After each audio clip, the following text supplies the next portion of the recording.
Assalamualaikum warahmatullahi wabarakatuh. Kembali lagi bersama kami di Bisik Bincang Asik.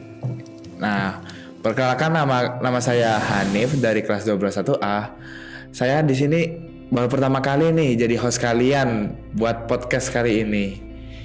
Nah, jadi podcast kali ini tuh kita akan membahas suatu tema yang mungkin bisa dibilang tema yang lagi hangat-hangatnya karena baru sebentar ya kita baru melaksanakannya.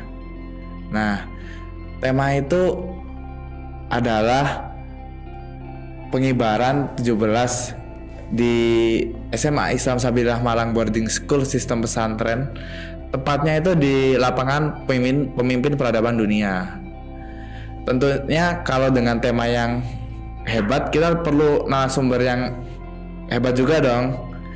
Nah, jadi di sini kita bersama dengan narasumber yang humoris sekaligus hebat karena beliau ini adalah Purna Paskibraka tahun 2023 nih. Mari saja kita sambut Bang Alzaro nih. Halo semuanya. Apa kabar Bang? Baik, Bang Alzaro sendiri gimana kabarnya nih Bang? Selama ini baik-baik saja, nggak ada masalah. Jadi Bang, di sini tuh kita bakal bincang-bincang santai nih Bang tentang jadi di sini kita bakal bincang-bincang santai nih Bang. Tapi sebelum itu aku kepo nih Bang. Kenapa tuh?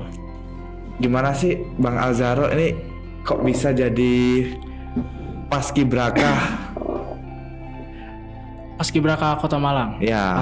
Paskot. Kalau ini disclaimer dulu ya.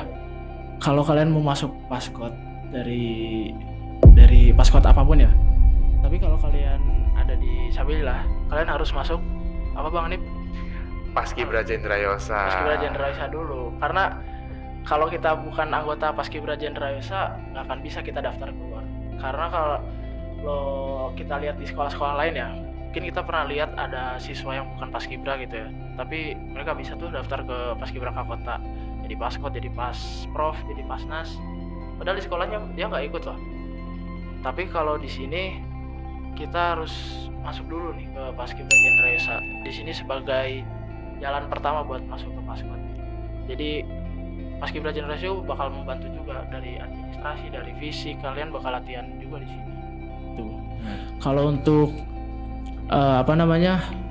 resep pribadi mungkin ya biar bisa masuk paskot itu nggak ada hal-hal khusus yang harus dipersiapkan sih. Kalian yang penting harus kuat aja fisik, mental dan pengetahuannya. Yang penting kalian bisa menguasai materi-materi dasar tentang Pancasila, terus fisik kalian kuat juga, itu aja. Oh ya Bang, dari tadi kita bincang-bincang nih, aku baru sadar loh Bang, ternyata kita berdua ini anggota Paskibra Jendrayosa loh Bang. Iya bener banget dong. Berarti kita nih CS. Jadi di sini kita ini ceritanya lagi membajak podcastnya Sisma TV. Kita bajak nih kita berdua. Iya, buat Jendrayosa. Nah, jadi di sini langsung aja kita ke pertanyaannya ya Bang ya. Bang Alzaro nih kan dulunya ikut paskot waktu tahun 2023. Yeah. Yang kebetulan itu waktu tahun 2023 itu angkatan kita Bang itu bertugas menjadi pasukan pengibar bendera di Sabilillah Bang. Oh iya, harusnya angkatan kita waktu tahun kemarin tuh tampil semua ya di masjid Sabilillah itu. Tapi ada beberapa kan yang paskot juga, jadi ada di kota. Iya. Iya, itu juga mungkin teman-teman ada yang merasakan dari SD ya. Kita pacarnya di SD kan? Di SD.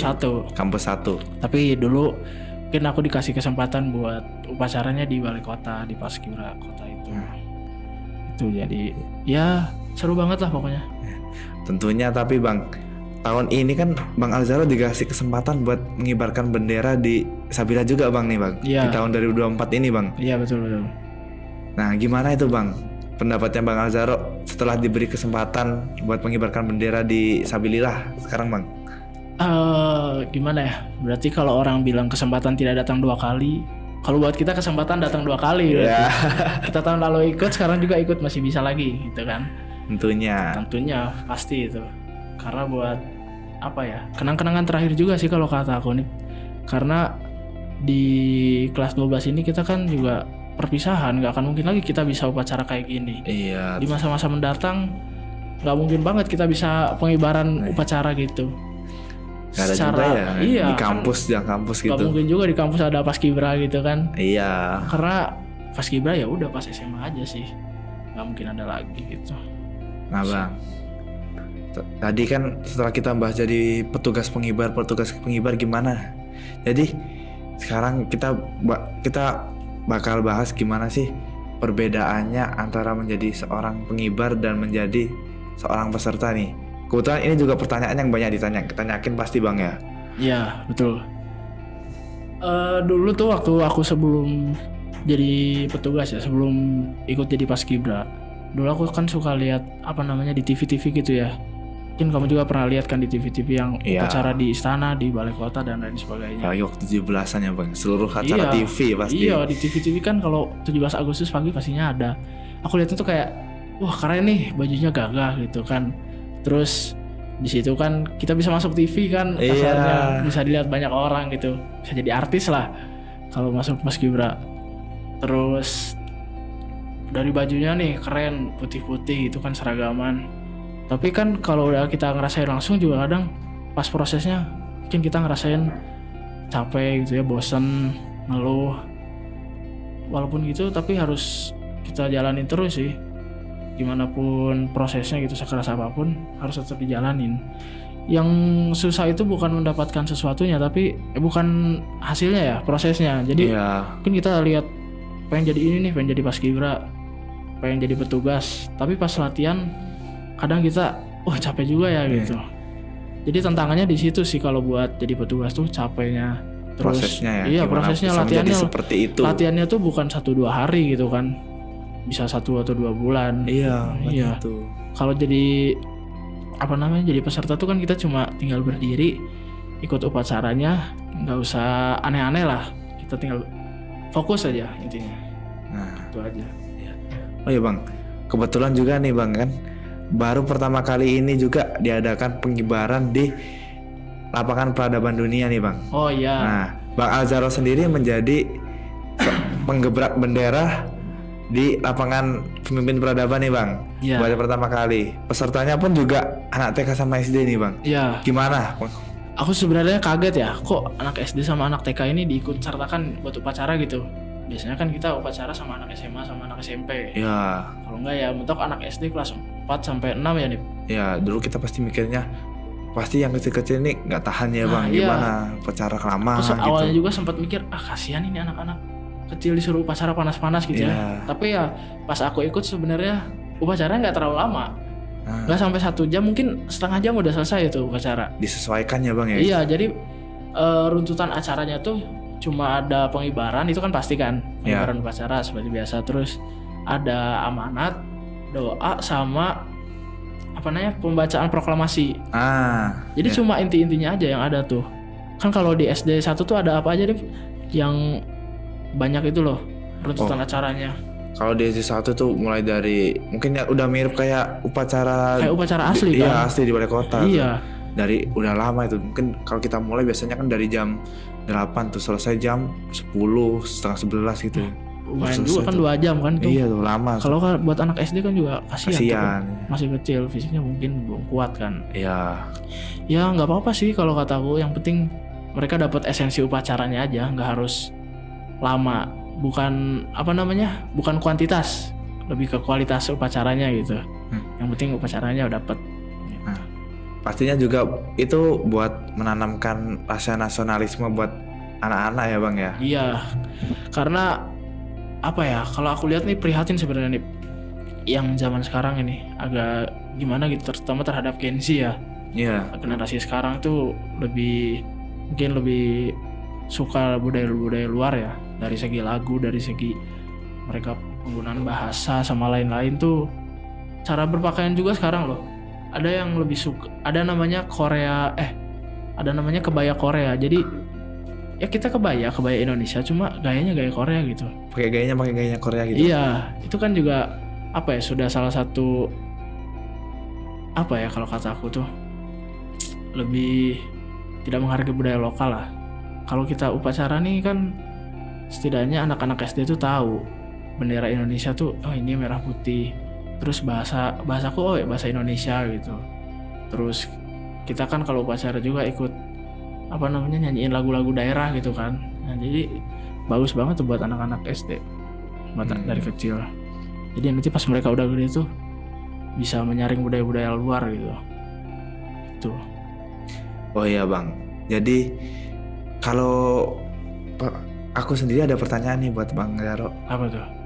Gimana sih rasanya jadi perbedaannya sih, lebih ke perbedaan rasanya menjadi seorang pengibar di Sabilillah sama seorang pengibar di Balai Kota Bang.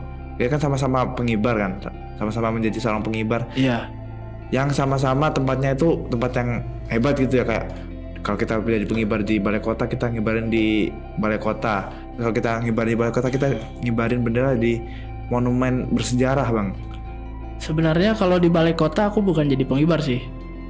Kalau dibandingin aku jadi nggak tahu kalau bandingin pengibar di sekolah sama di Balai Kota gimana.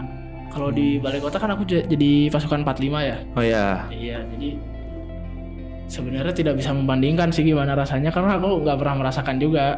Oh. Tapi mungkin kalau dilihat dari segi lebih tegang aja sih. Kalau aku rasa ya, aku lihat teman-teman aku yang jadi pengibar tuh pressure dia buat mengibarkan bendera tuh tinggi banget. Karena kan dilihat sama wali kota, sama Kapolres, sama Dandim, sama pejabat-pejabat kota lainnya gitu. Kalau kita kan di sini bukan bermaksud mengesepelekan ya, tapi lebih tidak semenegangkan itu aja sih kalau kata aku.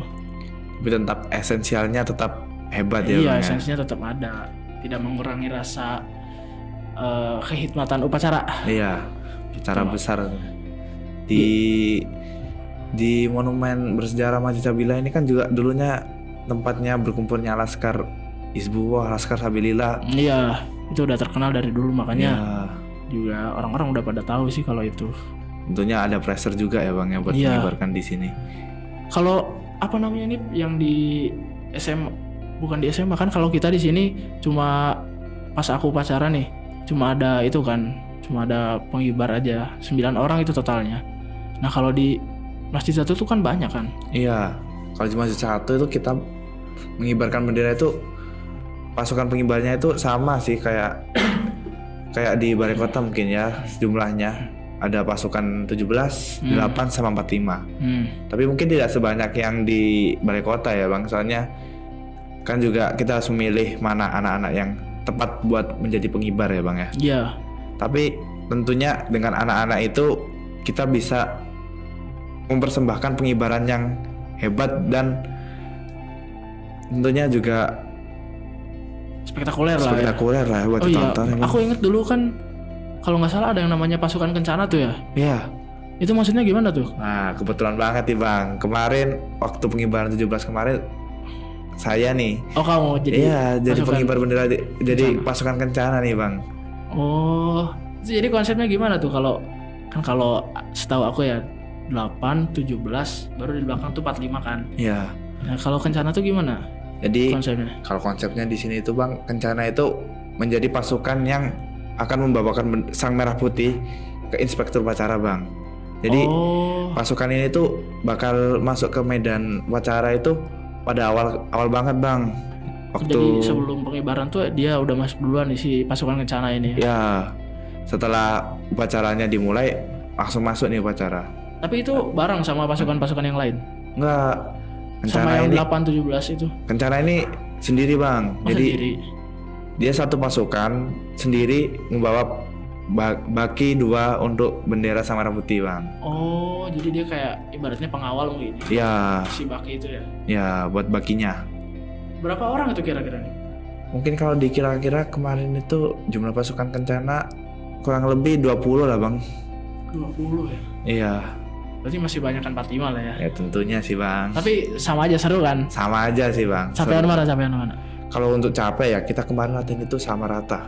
Nggak ada namanya pasukan 45 itu nggak penting, pasukan kencana itu nggak penting. Intinya sama-sama penting aja sih. Ya, semuanya sama-sama penting. Sama-sama capek, sama-sama latihannya. Jadi kita latihan bersama, sama-sama capek, sama-sama senang. Sih. Bisa benar. Ya bang, nggak kerasa banget ternyata udah sampai di penghujung acara nih bang kita. Ya. Gimana dong? Apalagi podcast kali ini tuh menjadi podcast terakhirnya kelas 12 Putra bang. Berarti setelah ini udah nggak ada lagi? Nah, podcastnya nggak bakal dipegang lagi nih bang sama anak kelas 12 nih bang. Podcastnya tetap ada. Podcastnya Tapi tetap yang ada, cuman pegang bukan kita. kelas 12 lagi. Iya. Nggak apa-apa Sedih banget kali. gak sih bang? Namanya juga kan people come and go. Nah, Semua orang tuh datang dan kembali. iya. Nggak mungkin semua ada terus. Tentunya akan ada yang namanya pergantian pemain ya bang ya. Benar-benar. Nah, Main apa nih? oh tentunya main apa ya? Oke bang. Jadi terima kasih juga buat Bang Zaro nih ya yang udah mau kita ajak bincang-bincang di sini ya bang ya. Ya sama-sama. Dan juga terima kasih buat penonton yang udah mau mendengarkan podcast kali ini. Saya Hanif dari kelas 12 1A undur diri. Wassalamualaikum warahmatullahi wabarakatuh. Salam literasi, aksara membumi.